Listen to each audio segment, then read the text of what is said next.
It was based on something called the Montauk Project. So the Montauk Project originated like back in the early 90s. There was a book published in 1992 called The Montauk Project Experiments in Time, written by Preston Nichols and Peter Moon. And it went deep, really deep. And this thing rolled like a snowball, right? It talked about experimentation on children. It talked about interdimensional travel.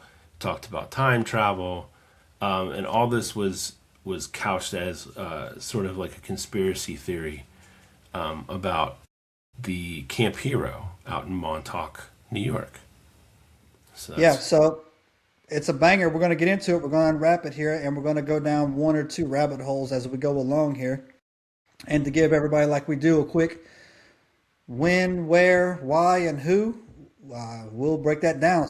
The when, the Montauk Project that Jay just talked about is actually an umbrella name for everything that they were doing that he's talked about. This project ran from as far back as 1950 and was shut down. But if you know anything about how the government works, nothing's ever shut down.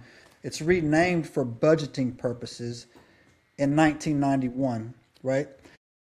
And they did exactly what Jay talked about. The budgeting request for this have been declassified for the Montauk Project. They do not deny its existence, and there were four key things. There was a lot of things in there that they were doing.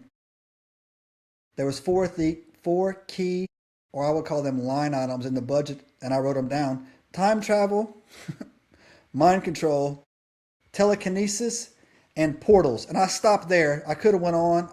Basically, man, all kinds of fiduciary that you could yep. think about. They were in the process of doing it. And they received tons of money to do this research, Jay. Tons of money with it, right? And they actually, fun fact for the people who follow this show, uh, Jay mentioned Camp Hero, New York. Camp Hero, New York is actually a World War II deep underground military base. It's one of our first ones ever.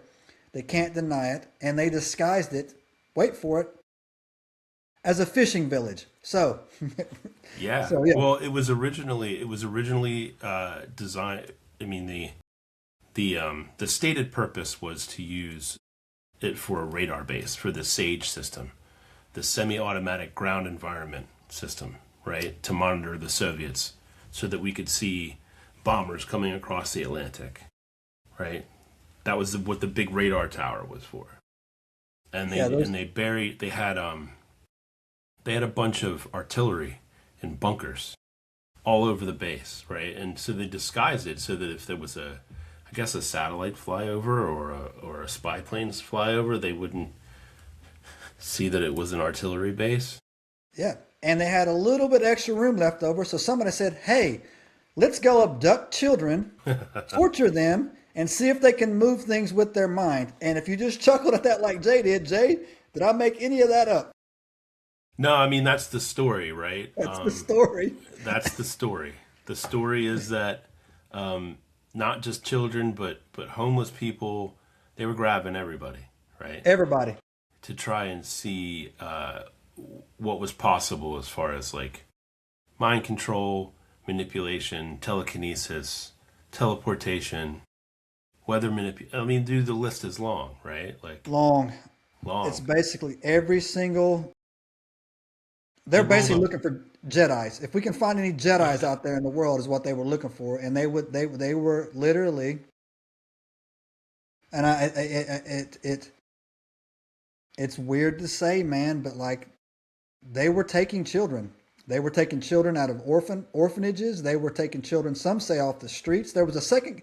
So, like Jay said, in 1990, a man came forward. His name was Peterson Nicholson, right? No, But also, Preston Nichols. what is it? What is it? Preston Nichols. Preston Nichols. Thanks, Jay.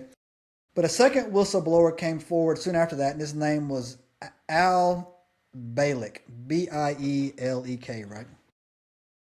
And so when there's smoke, there's fire, but you don't always are not always getting the truth with You're not always getting the truth with some people that come forward. Sometimes people are embellishing stories or seeking fame or whatever. But I will tell you that one of the reasons why this totally fits in with what's going on, I actually believe it, is because of everything that's coming forward right now in 2025 and 2026 about how everything we've ever been taught is a lie. And I have seen people have reached out to me on this channel and messaged me on Instagram and TikTok asking about if we remember the tests they used to give us in school. Subscribe now and turn on the notifications to join us on this extraordinary journey into the unknown.